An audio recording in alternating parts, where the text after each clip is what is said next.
यहाँ पे अगर बात करते हैं नेचर की, तो नेचर के लिहाज से देखा जाए तो हमने बिजनेस स्टार्ट किया दैट मीन उसके अंदर पैसा लगाया, पैसा लगाया मतलब कैश लगाया। और जैसे मैंने अभी बताया कि आप इसको बिजनेस पॉइंट ऑफ व्यू से सोच रहे हैं, तो बिजनेस पॉइंट ऑफ व्यू से अगर सोचते हैं तो जब आप बिजनेस के अंदर आपने पैसा लगाया दैट मीन कैश इन्वेस्ट किया, तो इसकी नेचर क्या है हमारे पास क्या चीज आ रही है जो बिजनेस में लगाई है, कैश। और अगर कैश की बात की जाए तो कैश क्या हमारे पास, कैश हमारे पास एक एसेट है, ठीक है, कैश हमारे पास एसेट है, एसेट है। तो दूसरी तरीके से देखिए आपने क्या चीज देखनी है, क्या इसके अंदर इंक्रीज आ रहा है या डिक्रीज आ रहा है। सेकंड चीज इसके अंदर अगर हम देखा जाए तो जब हम बिजनेस के अंदर कैश लगा देते हैं, बिजनेस के अंदर कैश इन्वेस्ट करते हैं, तो बिजनेस का कैश क्या करता है, इंक्रीज करता है, मतलब बिजनेस का कैश ज्यादा होगा, ठीक है। यहाँ पे दो चीजों को देखनी है, तो आपने रेशियो देखी वो आपको पता की एसेट है, दूसरा देखिए आपसे इसके अंदर इंक्रीज आ रहा है या डिक्रीज आ रहा है, ये दोनों चीजें आपने देखी, ठीक है। तो इसमें आपसे आप ट्रांजेक्शन को करते हैं, ये तो सीधी सी बात है, ये तो आप लोगों को पता ही है कि जब भी बिजनेस स्टार्ट करने के लिए पैसा बिजनेस में इन्वेस्ट करते हैं तो वो चीज हमारा कैपिटल गेन लगती है। सो यहाँ पे बिजनेस स्टार्ट करने के लिए पैसा बिजनेस में इन्वेस्ट किया तो definitely that is your capital, ठीक है। तो सेकंड अकाउंट इसमें हमारे पास क्या है, कैपिटल। एक ट्रांजैक्शन के अंदर हमेशा one account always debited and other account always credited. एक अकाउंट डेबिट होता है हमेशा और एक अकाउंट क्रेडिट होता है, बट इन सम कंडीशंस हमारे पास more than one account debited और more than one account is credited. लेकिन कुछ कंडीशन हमारे पास ऐसे है कि जिसमें एक से ज्यादा अकाउंट डेबिट भी हो रहा होता है, एक से ज्यादा अकाउंट क्रेडिट भी हो रहा होता है, वो आगे जो ट्रांजैक्शन है उस पर बात करेंगे। लेकिन अभी हमारे पास जो है वो एक अकाउंट डेबिट किया जा रहा है और एक क्रेडिट है। सबसे पहले आपने देख लिया एक जो हमारे पास अकाउंट है वो कैश आ रहा है, तो हमने कैश को कर दिया डेबिट, क्योंकि जो मैंने आपको बेसिक रूल पढ़ाए थे नीचे चार एसेट्स, लायबिलिटीज, एक्सपेंसेस और इनकम के, उसमें एसेट्स का रूल क्या था, अगर एसेट इंक्रीज होता है तो उसको हमेशा डेबिट साइड पे रिकॉर्ड किया जाता है, तो हमने इसको कैश को कर दिया डेबिट साइड पे रिकॉर्ड कर दिया। सेकंड हमारे बिजनेस का कैपिटल भी इंक्रीज कर रहा है, तो कैपिटल को भी हम लोग बिजनेस की लायबिलिटी भी ट्रीट किया जाता है। और कंसेप्चुअली देखा जाए तो कैपिटल लायबिलिटी जब भी बिजनेस की इंक्रीज होती है तो उसको भी क्रेडिट किया जाता है, तो दैट्स व्हाई हमने इसको क्रेडिट कर दिया। ये हमारा ट्रांजैक्शन का तरीका है। सबसे पहले starting business with cash, second मैंने आप लोगों को बताई थी समटाइम्स इसके अंदर वो मोर देन वन एलिमेंट, एक से ज्यादा चीजें आप लोगों को देता है कि बिजनेस में आपने इन्वेस्ट की है। सपोज वो कहता है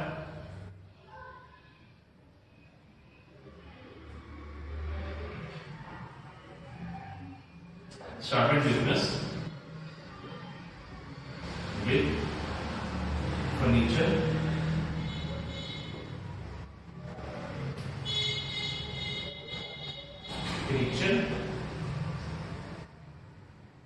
stock।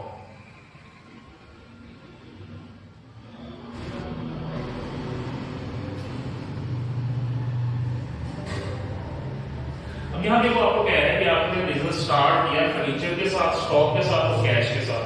अब यहाँ से बच्चे घबराए थे कि यहाँ पे जो है ना बिजनेस स्टार्ट हमने एक से ज्यादा चीजों से कर ली, तो ट्रांजेक्शन का क्या करना है, तो इसमें घबराने वाली कोई बात नहीं होती।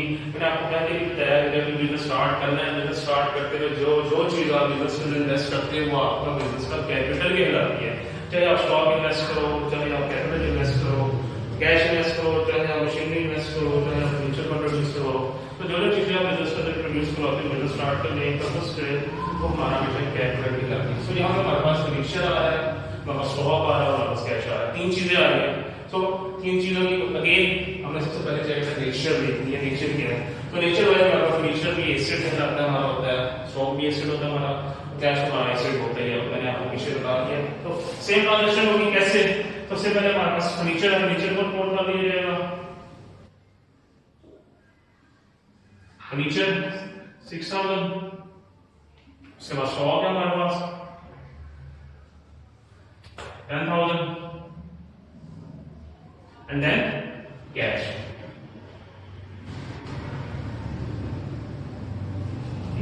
ये हमारे पास तीनों चीजें डेबिट हो जाती हैं, क्योंकि नेचर एसेट है, इंक्रीज आ रहा है डेफिनेटली डेबिट, और हमारे पास कैपिटल हमारे पास क्या आएगा, क्रेडिट हो जाएगा, ठीक है। क्रेडिट कैसे होगा, इन तीनों का जो सम होगा, इन तीनों का जो टोटल होगा वो हमारा टोटल कैपिटल होगा, ठीक है। लाइक 60,000 कैश है हमारे पास, क्या कॉस्ट होगा 60,000 plus 10,000 70,000 and 70,000 and 6,000 76,000 हमारा यहाँ पे टोटल कैपिटल हमारे पास कितना आ रहा है 76,000। ठीक है, तो ये आपकी जो है ना बिजनेस स्टार्ट करने की वो एंट्रीज हैं जो इन दो पॉसिबिलिटीज के साथ बिजनेस जो है वो आपकी आ सकती है।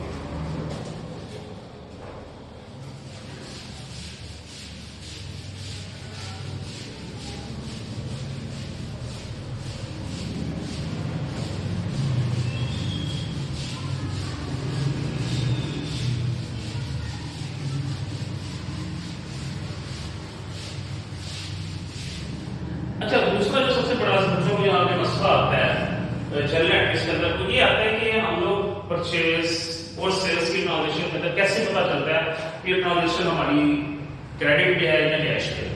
ठीक है, बच्चों को यहाँ पे बड़ा प्रॉब्लम क्रिएट होता है, तो इसमें कोई इतना परेशान होने वाली बात नहीं है।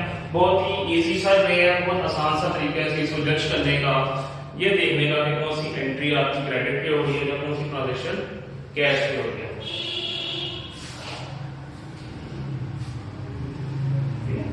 सबसे पहले मैं आपको परचेज की एंट्री ट्रांजेक्शन करके बताऊंगा कि कैसे परचेज की हमारे पास कैसे रिकॉग्नाइज कर सकते हैं आपकी कैश पे कौन सी हो रही है और क्रेडिट पे कौन सी हो रही है। Let's start.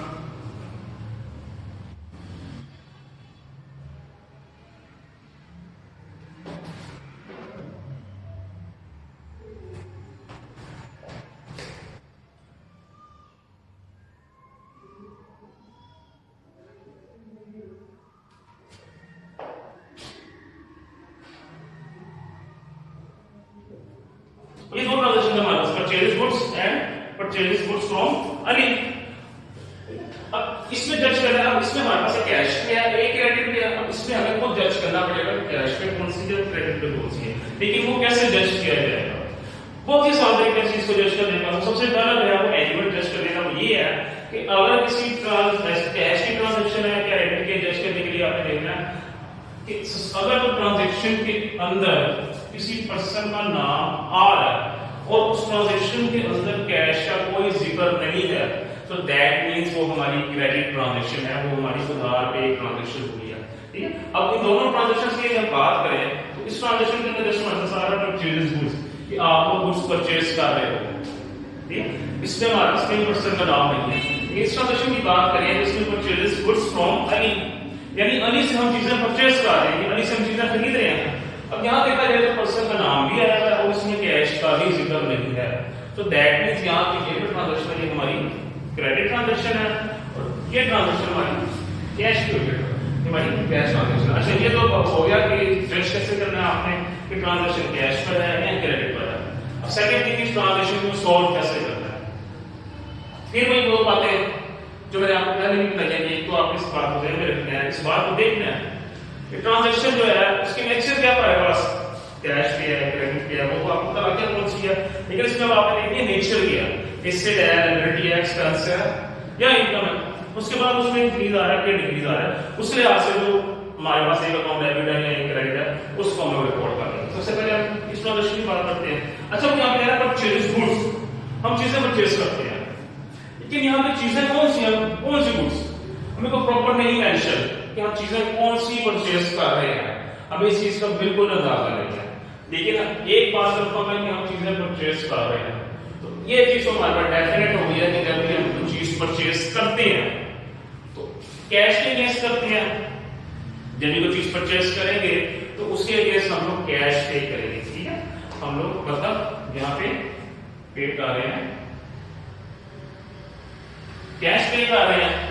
ठीक है, तो जब कोई चीज परचेज करते हैं उसके अगेंस्ट कैश पे करते हैं तो डेफिनेटली बात है कैश के अंदर डिक्रीज आ जाता है। कैश के अंदर कमी है ना। फॉर एग्जांपल मैं बाजार गया हूं, मैं कोई नेक्स्ट डे मोबाइल फोन 40,000 का ले आया हूं।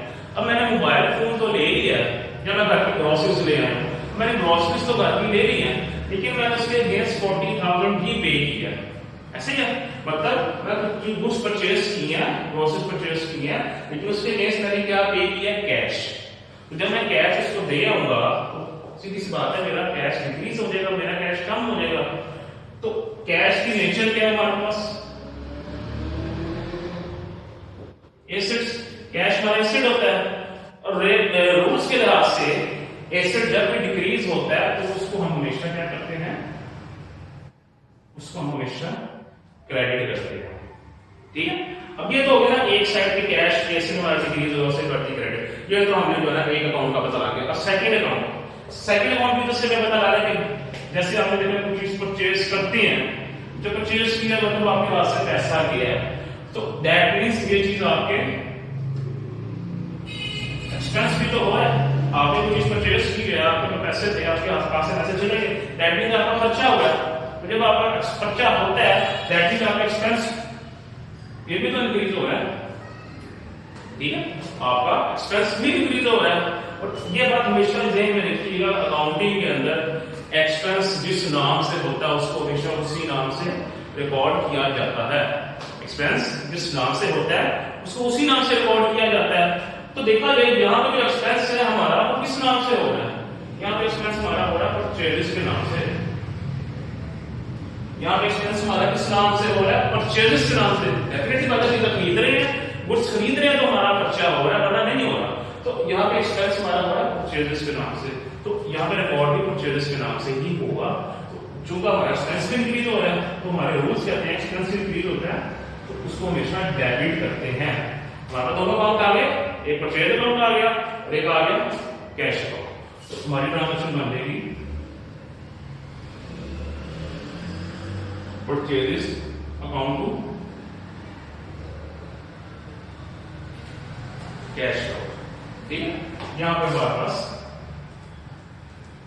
उसकी अमाउंट आ जाएगी जो भी गिवन है। ठीक है, ये तो हमारी कैश पे। अब बात करते हैं क्रेडिट ट्रांजेक्शन की। अच्छा, कैश और क्रेडिट ट्रांजेक्शन के अंदर एक चीज कॉमन है, उनके अंदर एक अकाउंट डिफर करेगा, हमेशा याद रखिएगा, एक अकाउंट हमेशा कैश और क्रेडिट के ट्रांजेक्शन में डिफर करेगा और एक अकाउंट हमेशा सेम होगा। अब वो क्या है और डिफर कौन सा करेगा, सेम कौन सा होगा। अब देखिए, आप चाहे कैश पे कुछ चीज परचेज कर रहे हैं या चाहे क्रेडिट पे कुछ चीज परचेज कर रहे हैं, लेकिन आप चीज परचेज दोनों कंडीशंस में कर रहे हैं, ये बात होता है। ठीक है, अब यहाँ पे चाहे आपने पैसे नहीं दिए अभी, क्योंकि क्रेडिट ट्रांजेक्शन है, यहाँ पे चाहे भी आप लोगों ने पेमेंट नहीं की, लेकिन इन फ्यूचर पेमेंट करनी तो है ना आपने फ्यूचर में पेमेंट करनी है उसकी, चाहे 1 घंटे बाद ही करनी हो, लेकिन आपने उसकी फ्यूचर में पेमेंट करनी है। ठीक है, तो दैट मींस वो चीज आपकी लायबिलिटी बन चुकी है। एक तरफ वो आपका एक्सपेंस जनरेट हो गया, आपको पता है यार हमारे 20,000 देना, वो चाहे कल हो चाहे परसों हो, मैंने वो देना ही देना, दैट मींस वो मेरा एक्सपेंस है, हर हालत में है। परचेज किया गुड्स आपने क्रेडिट पे, गुड्स आपने परचेज हर हाल में की है, पेमेंट नहीं की लेकिन गुड्स तो परचेज किया ना, तो दैट मींस एक्सपेंस आपका दोनों कंडीशन में होगा, चाहे आप कैश पे कर रहे हो या चाहे कैश पे नहीं कर रहे। अकाउंट जो आपको होगा इस पर्पस तो चेंज आ रहा है वो कौन सा आ रहा है, कैश का, जो आपने कैश पे नहीं किया इसलिए कैश पे कोई असर नहीं पड़ा, उसके लिए आपकी लायबिलिटी जनरेट हो रही है। ठीक है, लायबिलिटी कैसे, अब परचेज का मतलब परचेज कर लिया उसका तो हमें पता लग गया, उसका हमें रिकॉर्ड होगा परचेज अकाउंट। अब सेकंड में आ जाएगा हमारे पास कैश की जगह अली अकाउंट। अली जिससे अभी मैंने अभी आप लोगों को बताया कि आपको आप लोगों ने पेमेंट नहीं की, आपने भी पेमेंट करनी है, तो दैट मींस ये पर्सन आपकी बन गया है,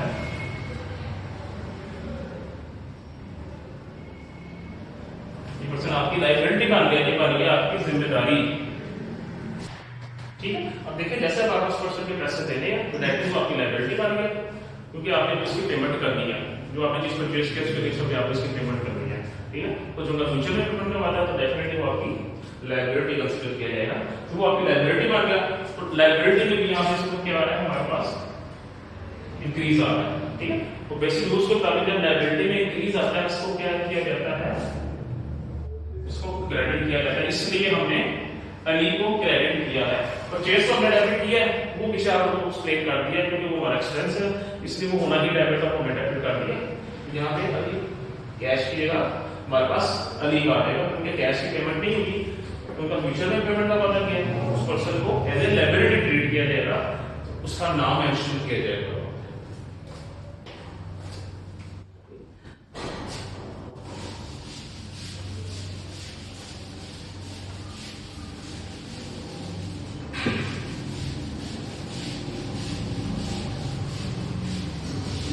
यहाँ पे एक और मैं बच्चों को कंसेप्ट आप लोगों को क्लियर करता चलूं। बच्चों को यहाँ ये बड़ा मसला आता है कि कौन सी ट्रांजैक्शन हमारी सेल्स रिटर्न है, कौन सी परचेज रिटर्न है। तो एक छोटा सा कंसेप्ट है इसको जज करने का, मैं वो आपको यहाँ पे क्लियर कर चुके हैं कैसे आप जज कर सकते हो कि परचेज है कि ये सेल है। ठीक है, सपोज दो ट्रांजैक्शन है हमारे पास,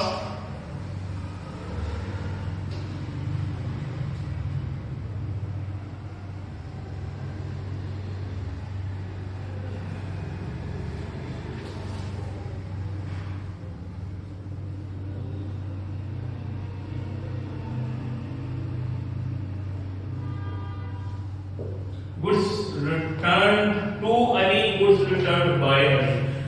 ठीक है, अली को चीजें वापस देखें, इस वर्ड्स टू एंड बाय ये चीजें आप लोगों को बताएंगे कि आपकी सेल जो है परचेज रिटर्न हो गई है, सेल्स रिटर्न है। ठीक है, goods return to Ali, to Ali का मतलब है चीजें अली को हम लोग रिटर्न कर रहे हैं।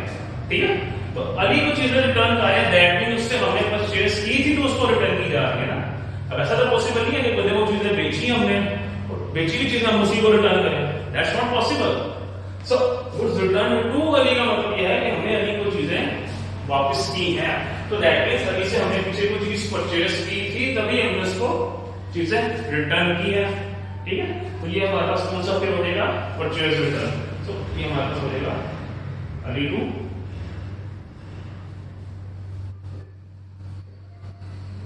Purchase return.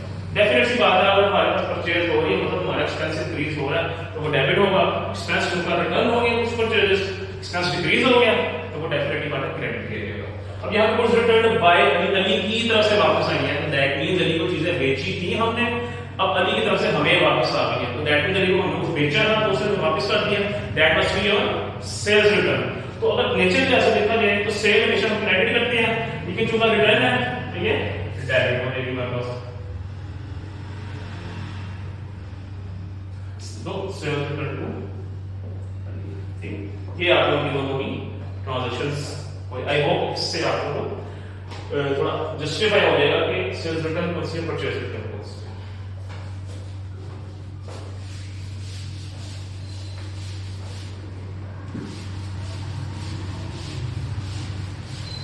तो लास्ट ट्रांजैक्शन में सबसे इंपॉर्टेंट है, जिसमें मतलब सबसे ज्यादा मसला आता है वो ये है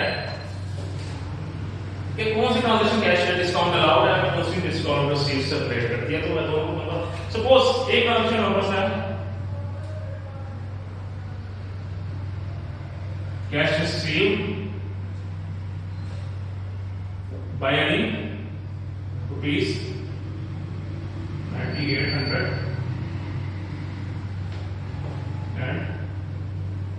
एंड डिस्काउंट रुपीज 200। एक बार बस ये और एक है cash paid to Ali rupees 9800 and discount rupees 200। अब ये दो ट्रांजैक्शन है, सीधी सी बात है, अगेन आपको ट्रांजैक्शन जज करना पड़ेगा। वो कह रहा है cash receive by Ali 9800 discount 200, Ali से कैश रिसीव कर रहे हैं आप, तो जब कैश आप किसी से रिसीव करते हैं उस सूरत में आप हमेशा दूसरों को डिस्काउंट देते हैं। ऐसा तो नहीं है कि आप किसी बंदे से पैसे भी दे रहे हैं और उससे डिस्काउंट भी ले रहे हैं, ऐसा तो लॉजिकली भी पॉसिबल नहीं है, कंसेप्चुअल तो बहुत दूर की बात है। तो यहां पे देखा जाए तो कैश रिसीव कर रहे हैं अली से और डिस्काउंट 200, दैट मींस आप किसी से कैश रिसीव करते हैं तो उसको डिस्काउंट देते हैं।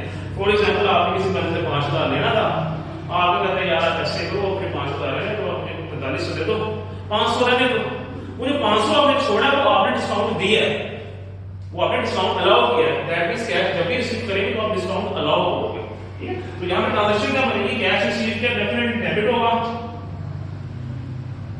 Cash debit, discount allowed debit and Ali credit, simple. अब cash paid to Ali, Ali को कैश पे किया और 200 डिस्काउंट हुआ है, दैट मींस अली को आपने कितना पे किया 9800। अब देखिए जब आपने किसी को पैसे पे करने होते हैं उस सूरत में आपको डिस्काउंट दिया जाता है। ये वही बात है, दोबारा से एग्जांपल देता हूं, आपने किसी को 10000 देना था, वो कहता है सर को 10000 रहने दो, आप मुझे 9800 दे दो, तो दैट मींस क्या होगा, आपने 10000 देना था, आपने दिया कितना उसको 9800, और 200 आपको क्या होगा डिस्काउंट मिला है, दैट मींस जब आप कैश पे करते हो उसको तो आपको डिस्काउंट रिसीव होता है, आपको डिस्काउंट दिया जाता है। जब डिस्काउंट रिसीव होता है प्रैक्टिकल होती है हमारे पास, अगली हमारे पास डेबिट हो जाएगा सीधा, और हमारे पास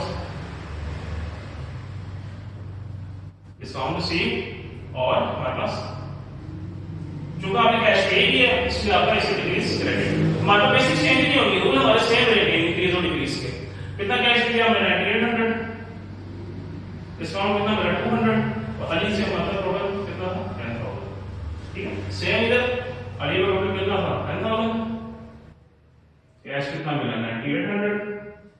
ठीक है, 200 आपने डिस्काउंट दे दिया। यहां पे देखो ये दो हमारे पास डेबिट है, ये एक क्रेडिट है, और यहां पे हमारे पास एक डेबिट है, दो हमारे पास क्रेडिट है। जैसे मैंने आपको पहले बताया था कि सम टाइम ऐसे होता है more than one account is debit और more than one account is credit, that is compound not similar. ठीक है, तो दैट इज इट। ये वो बेसिक ट्रांजैक्शन थी जो आप लोगों को आई थिंक बच्चों को स्टार्टिंग में शुरू से इसमें मसले आ रहे थे, इसलिए मैंने बेसिकली लेक्चर भी जो है वो इन्हीं ट्रांजैक्शन के ऊपर दोबारा किया। सो आई होप कि आप घर बैठ के इनकी जो है वो रिवाइज करोगे, और इनमें स्टिल अगर आपको प्रॉब्लम होता है तो इंशाल्लाह मैं फिर दोबारा कोशिश करेंगे हम कि आपको मजीद रहने से पहले इंशाल्लाह गाइड किया जा सके। Thank you very much.